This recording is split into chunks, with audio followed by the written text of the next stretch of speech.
미국 어느 시골 마을에 톰이라고 하는 아이가 살고 있었습니다. 톰은 다리가 불편했습니다. 그래서 휠체어를 타고 다녔는데요. 얼마나 참 똑똑하고 또 총명한지 부활주의를 앞둔 어느 날 교회 학교에서 선생님이 아이들에게 플라스틱으로 만든 계란인데 안에는 텅텅 비어 있습니다.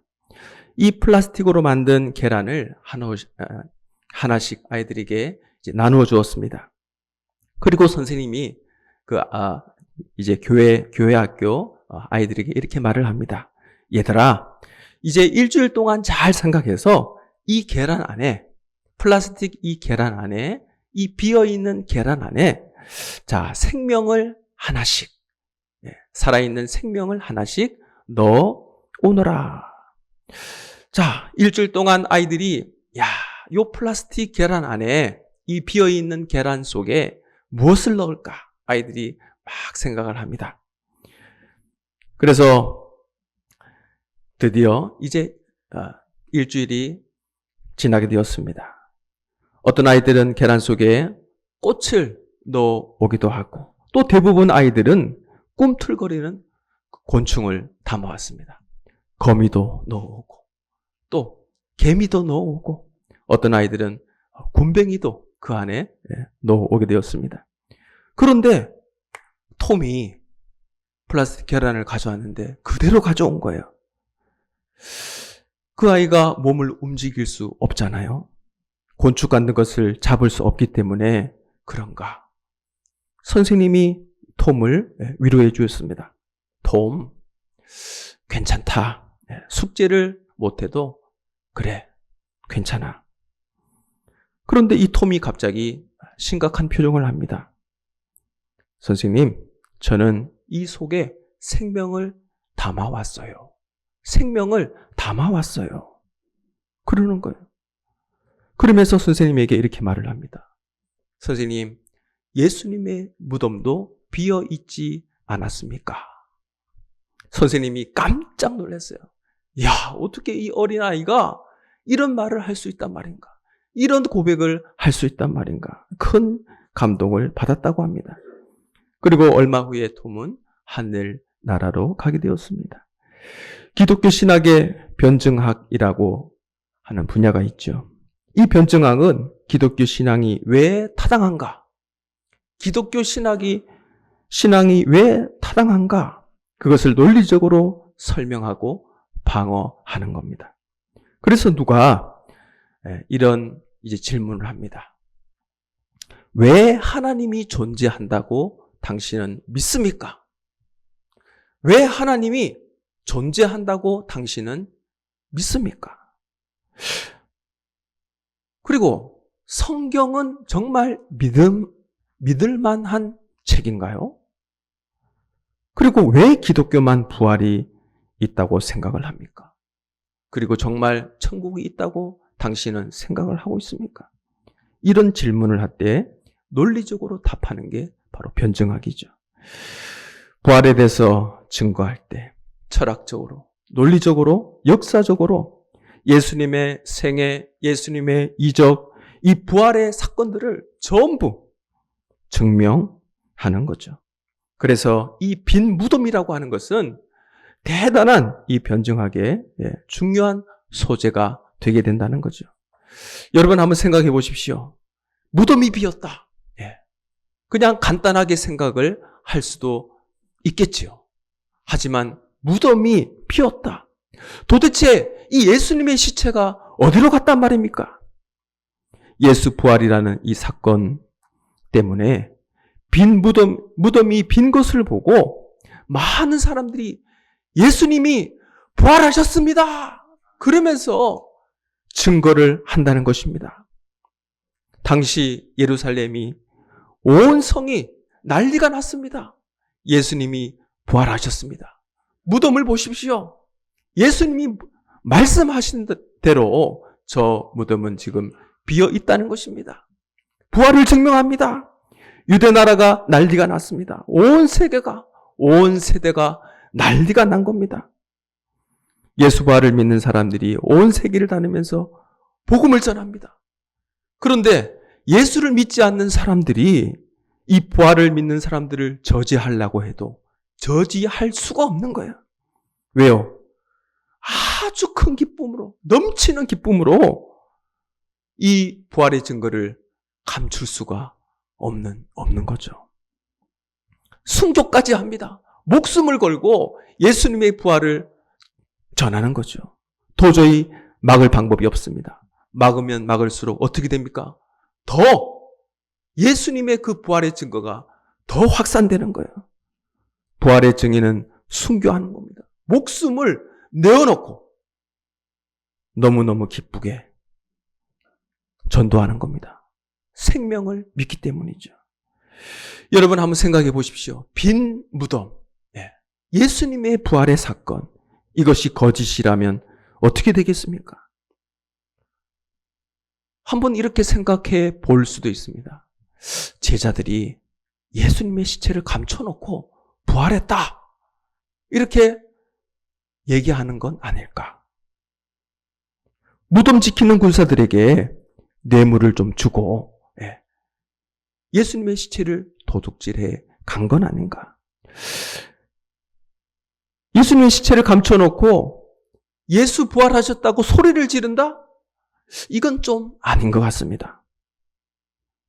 거짓을 사실이라고 말하면서 순교를 한다, 목숨을 바친다, 이것도 아닌 것 같습니다.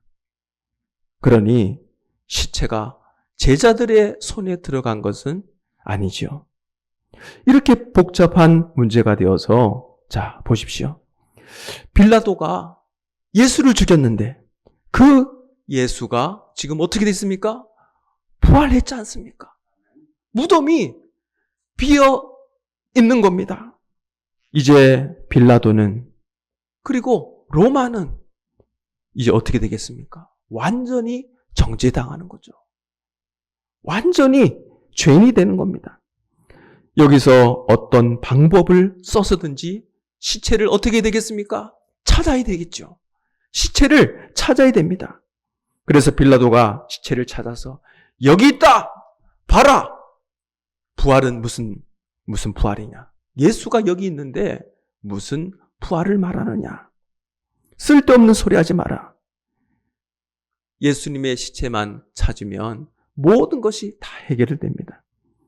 예수 믿는 사람들을 잡을 필요가 없죠. 시체만 딱 찾아서 갖다 놓기만 하면 되게 되는 겁니다. 그런데 군병들이 이걸 하지 못했습니다. 대제사장들도 이것을 하지 못했습니다. 빌라도도 하지 못했죠. 예수님의 시체가 도대체 어디로 갔냐 말이죠. 무덤은 텅텅 비어 있는데, 저 큰 돌 무덤은 열려 있는데 도대체 예수님의 그 시체가 어디 갔다는 겁니까? 가야바는 어떻습니까? 예수님을 십자가에 못 박은 원흉이죠. 그야말로 큰 고민입니다. 메시아를 죽여놓고 하나님의 아들 예수 그리스도를 못 박아놓고 그 죄에서 벗어날 길이 없다는 거죠. 시체만 찾으면 되는데 그 시체가 도대체 어디 갔냐 말입니다. 자, 이렇게 보면 엄청난 놀라운 사건이죠. 무덤이 비어 있다는 거, 신학적으로 굉장한 의미가 있습니다. 상징적인 의미가 있습니다. 그리고 무덤이 비어 있다는 것은 엄청난 메시지가 있다는 거죠. 시체가 온데간도 없습니다. 그것은 바로 부활 증거의 첫 열매가 아닐까요? 부활 증거의 첫째가 되게 되는 겁니다. 세상 사람들은 모든 것의 끝은 죽음이라고 생각합니다. 죽음은 인생의 종착역이다. 어떤 의미에서 인간은 죽음을 향해 가고 있다. 누구나 다 함께 죽음을 향해 가고 있다는 것입니다. 저와 여러분이 앞으로 50년, 100년 지나고 나면 어떻게 되겠습니까? 이 자리에 계실 분은 아마 없을 것입니다. 죽으면 다 끝나죠. 정말 대단한 지식이라고 해도 죽음 앞에 아무것도 아닌 게 되게 되죠. 명예, 부귀영화, 아름다운 모든 것들, 죽음 앞에서는 아무 의미가 없다는 것입니다. 모든 권세 또한 무슨 의미가 있겠습니까? 죽으면 이제 다 끝나는 거죠. 장례식에 가면 위로를 받지 못한 분들이 얼마나 많습니까? 왜 죽냐? 응? 조금 더 살아야 할 텐데 네가 먼저 가서 어떡하느냐? 답답하다 그럽니다. 위로하느라 서로 애를 쓰고 울고 불고 합니다.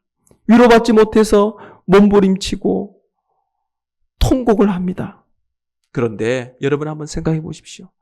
알고 보면 그런 일이 아니라는 것입니다. 우리가 버스를 타고 같이 함께 간다고 한번 생각해 보십시오. 먼저 내리는 사람도 있죠. 또 좀 뒤에 내리는 사람도 있는 법입니다. 조금 먼저 간 것일 뿐이죠. 조금도 이상할 게 없다는 것입니다. 누가 누구를 위로한다는 것입니까? 모두 다 같은 처지에 있다는 거죠. 그러고 보면 참 미국 사람들은 이런 죽음 앞에서도 얼마나 참 유머가 있는지, 어떤 아내가 죽어가는 남편을 보면서 막 몸부림칩니다. 여보, 당신 없으면 나 어떻게 살아? 지금까지 당신만 보고 살았는데 여보 죽지 마세요. 혼자 가면 어떡해요? 막 그렇게 아내가 남편을 향해서 그렇게 막 애원을 합니다. 이때 남편이 이렇게 말을 합니다. 걱정할 거 없어. 당신도 이제 곧 죽게 될 거.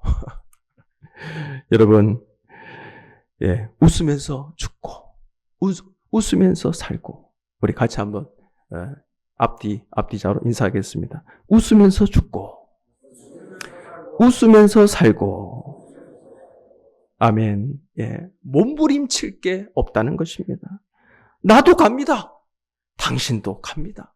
먼저 가든 조금 더 늦게 가든 웃으면서 살고 기쁨으로 살고 슬퍼할 게 아니라는 거죠.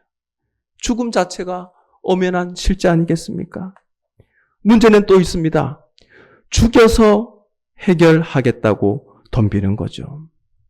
최후의 해결책이 죽음이라고 생각합니다. 히틀러가 그랬잖아요. 홀로코스트, 완전한 이 번제물 아니겠습니까? 유대인을 조직적으로 한 600만 명 이상을 사살했습니다. 숱한 독재자들이 그렇게 했던 거죠. 엄청난 사람을 숙청해버렸습니다. 죽으면 다 끝날 걸로 생각을 하고 그렇게 했던 것입니다. 구소련이 1년에 100만 명씩 숙청했습니다. 중국의 천안문 사건이 있을 때 시민들이 부패 척결과 민주개혁을 요구하면서 데모를 했죠. 시위를 했습니다. 그러자 군대를 투입을 시켰습니다. 탱크와 무력을 동원했습니다. 여러분들도 기억이 나시죠? 탱크 앞에 한 시민이 딱 가로막고 서 있는 것입니다. 많은 사람을 죽였습니다. 많은 청년들이 그렇게 죽고 있을 때 중국의 지도자 한 사람은 이렇게 말을 했습니다. 우리 중국 인구가 11억이다. 11억 인구 앞에 100만 명은 별것 아니다. 100만 명을 죽여서라도 조용하게 만들겠다는 것입니다. 온 세계가 깜짝 놀랐습니다. 중국이 다 조용해졌다는 것입니다. 북한도 너무 가난하고 어려우니까 부정부패가 막 일어납니다. 도둑질을 합니다. 부정부패가 너무 많아졌습니다. 그래서 700명을 총살한 적이 있죠. 앞에 딱 세워놓고 총살해버렸습니다. 아주 조용해졌습니다. 없애서 해결하겠다는 거죠. 자, 그래서 해결이 다 되었을까요? 역사는 전혀 그렇지 않다는 것입니다. 성경에도 보면 이런 이야기가 많이 있죠. 심지어 예수님의 증거도 마찬가지입니다. 예수님을 중심으로 해서 요한복음 11장 49절에서 50절에 보면 가야바가 엉뚱한 소리를 합니다. 한 사람이 죽어 온 민족이 조용해질 수 있다면 죽여야지. 그가 메시아든 아니든 의인이든 죄인이든 난 알 바 아니다. 한 사람이 죽어서 온 민족이 조용해질 수 있다면 죽여버려라. 바로 가야바의 생각이었다는 것입니다. 죽임으로 죽여서 해결하려는 이 엄청난 죄악이 있었다는 것입니다. 하지만 역사적으로 이렇게 해서 조용해진 적은 없다는 거죠. 빌라도의 법정, 여러분 한번 생각해 보십시오. 많은 사람들이 예수를 십자가에 못 박아라! 소리를 질렀습니다. 가야바, 바리새인, 빌라도, 헤롯 당원들, 사두개인, 서기관들, 서로가 서로를 으르렁거렸습니다. 서로 잡아먹으려고 그렇게 하나 되지 못한 사람들이었죠. 절천지 원수인 사람들입니다. 그런데 어디서 딱 하나가 되었느냐? 예수를 잡아 죽이는 데는 하나가 되었습니다. 그 참 희한하죠. 죽이는 일에 하나가 된 것입니다. 못된 짓 하는 데는 하나가 되었다는 것입니다. 합작을 합니다. 협력을 합니다. 연합해서 예수 십자가의 작품을 멋지게 만들었습니다. 교묘하게 예수에게 누명을 씌워 빌라도의 이름으로 예수님을 십자가에 못 박아 버렸다는 것입니다. 한번 상상해 보십시오. 이것은 악의 성공이죠. 악한 사람들이 빚어놓은 성공적인 작품입니다. 이렇게 빌라도의 이름으로 십자가에 딱 못 박아놓고 물로 손을 씻습니다. 물로 손을 씻는다고 그 죄가 없어집니까? 드디어 성공했다. 아이고, 그동안 너무 고생했구나. 하마터면 밀란이 일어날 뻔했구나. 다 끝났다고 생각했던 거죠. 하지만 아니죠.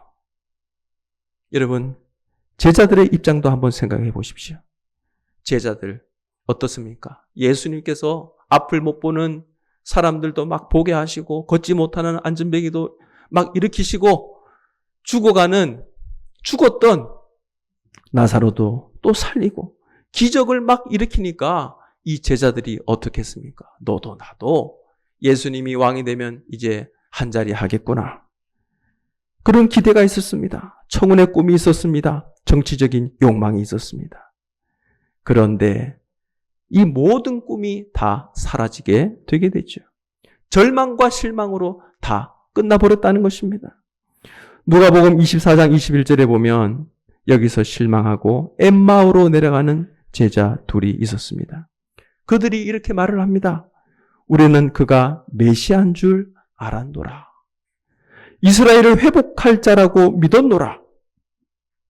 그렇게 바랬는데 그는 비참하게 죽고 말았다. 우리의 기대와 간절한 소원도 이렇게 끝나고 말았다. 장례를 치렀다는 겁니다. 그리고 혹시나 해서 군사까지 세워 무덤문을 지키게 했습니다. 인생들은 여기까지 생각을 하죠. 이렇게 되면 모든 문제는 끝났다고 생각을 합니다. 그러나 본문은 분명히 말씀하고 있습니다. 그 무덤에서 새로운 역사가 시작되었다. 창조적인 능력이 나타났다. 초월한 생명의 역사가 시작되었다는 것입니다. 어디서? 그 빈 무덤에서 새로운 사건이 시작됩니다. 창조적 능력이 시작되는 것입니다. 생명의 역사가 시작된 것입니다. 그 빈 무덤에서 이것이 기독교입니다. 이것이 신앙입니다. 이것이 생명이라는 거죠. 성경은 이렇게 말합니다. 그의 말씀하시던 대로 살아나셨느니라. 제자들이 일찍 예수님의 이 말씀을 깨달았다면 절망할 것이 하나도 없죠. 사도 바울은 고린도전서 15장에 이렇게 말을 합니다. 성경대로 부활하셨다. 사도 바울이 말을 했습니다. 예수님은 성경대로 부활하셨다. 성경의 여러 곳에도 부활의 신앙을 증가하고 있습니다. 우리는 실망할 필요가 없죠. 말씀하시던 대로 그가 살아나셨습니다. 엄청난 복음이죠. 부활하신 예수님의 말씀입니다. 가서 내 형제들에게 갈릴리로 가라 하라. 거기서 나를 보리라. 갈릴리에서 만나자. 갈릴리에서 만나자. 저는 이 말씀을 딱 읽을 때 얼마나 가슴이 참 뜨거워지는지요. 너무나도 너무 감사합니다. 우리 주님 너무 좋은 분이죠. 그 제자들이 어떤 자입니까? 한번 생각해 보십시오. 멍청한 제자들 아니겠습니까? 예수님의 그 많은 능력을 보시고도 하나님의 아들 예수 그리스도로 믿지 못했습니다. 그렇게 따르던 사람들이, 그렇게 간곡한 부탁을 받은 사람들이 예수님께서 십자가에 딱 달리시니까 모두가 다 도망가 버렸습니다. 베드로는 3번이나 예수님을 부인했죠. 모른다고 딱 잡아댔습니다. 저주까지 했습니다. 제자들 정말 형편없습니다. 그런데 우리 예수님이 왜 이 멍청하고 정말 호통을 쳐도 한참 호통을 쳐야 될 그 제자들을 찾아갔냐 말이죠. 우리 예수님은 다 알고 계셨습니다. 제자들이 실망할 것을 다 알고 계셨습니다. 다시 물고기 잡으러 갈 줄 아시고, 얘들아 거기서 만나자. 얘들아 거기서 만나자. 우리 예수님이 저와 여러분들을 다 알고 계십니다. 우리 주님께서 저와 여러분들의 형편을 다 알고 계신다는 겁니다. 그 주님이 우리를 사랑하십니다. 따라합시다. 주님이 나를 잘 아신다. 주님이 나를 다 알고 계신다. 얼마나 고맙습니까? 얘들아 거기서 만나자. 아무 책망이 없습니다. 이 도망간 놈들, 이 괘씸한 놈들, 이 형편없는 놈들, 이렇게 말씀한 게 아니에요. 아무 책망이 없습니다. 얘들아 갈릴리에서 보자. 부활하신 예수님께서 갈릴리로 가라. 거기서 나를 보리라. 부활의 큰 은혜 앞에, 이 엄청난 사건 앞에 한번 생각해 보십시오. 이 절대적인 은혜 아니겠습니까?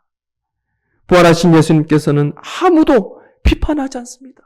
아무도 책망하지 않았다는 겁니다.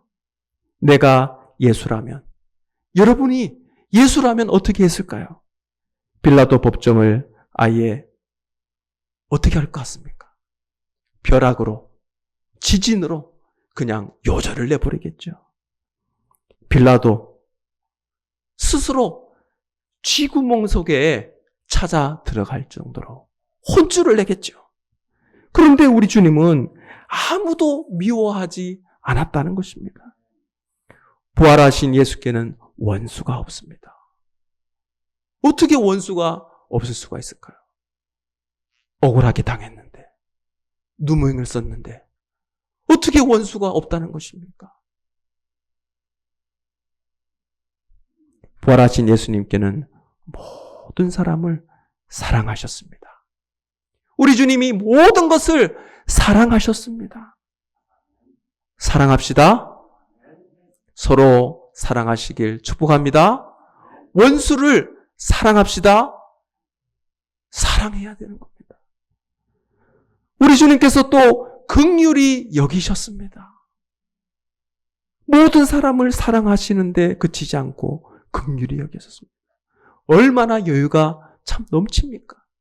호통쳐야 할, 호되게 야단쳐야 할 저 제자들에게 갈릴리에서 보자. 그 넉넉한 능력, 그 권세를 우리가 이 말씀 속에서 볼 수 있잖아요. 주님의 그 엄청난 사랑을 우리가 볼 수 있다는 것입니다. 그런데 많은 사람들은 미련해서 자신의 무덤꼴만 장식한다는 겁니다. 얼마나 한심합니까? 애굽의 피라밋, 무덤 아니겠습니까? 수많은 사람이 희생당했죠. 왕의 무덤을 만든다고. 그 안에 방이 있습니다. 비밀 통로가 있습니다. 비밀 공간이 있습니다. 왜 이렇게 설계했습니까? 사후 세계를 위해서. 무슨 사후 세계가 있다는 겁니까? 수백 년에 걸쳐서 많은 사람들이 고통당했습니다. 그 무덤 하나 만들고자 그 짓을 했다는 거죠. 중국 시안에 진시황릉이 있습니다. 엄청나죠. 무덤에 지하에 수은이 흐르는 강과 바다가 있대요. 독을 할 때 그 수은에 중독돼서 피부가 다 썩으라고. 독을 방지를 위해서 그렇게 했습니다.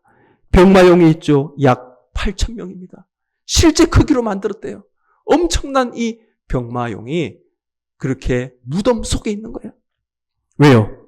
사후 세계를 지키라고. 이런 쓸데없는 짓을 했다는 겁니다. 종교적으로 봐도 유명한 사원 전부 다 무덤이죠.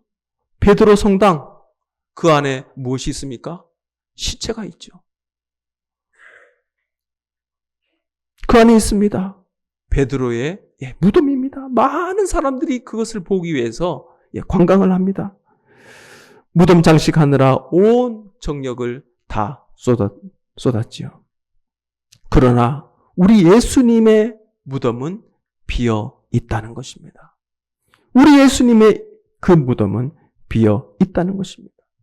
그런데 참 희한하게도 제자들의 무덤은 왜 그렇게 큽니까? 난세스라는 것입니다. 1987년에 미국 사람인데요. 아주 기발한 아이디어를 가지고 엄청난 돈을 벌게 됩니다. 쏨몸 보눔. 쏨몸 보눔. 최고의 선을 말을 하고 있습니다. 자, 이 회사는 뭘 하는 회사냐? 미이라를 만드는 겁니다. 그래서 포스터에다가 이런 광고문을 내게 됩니다. 당신들 죽기 전에 돈을 내면 죽은 다음에 영원히 썩지 않는 기막힌 미에라를 만들어 주겠어. 그리고 호화로운 관도 만들어 주겠어. 관 하나에 100만 불이요.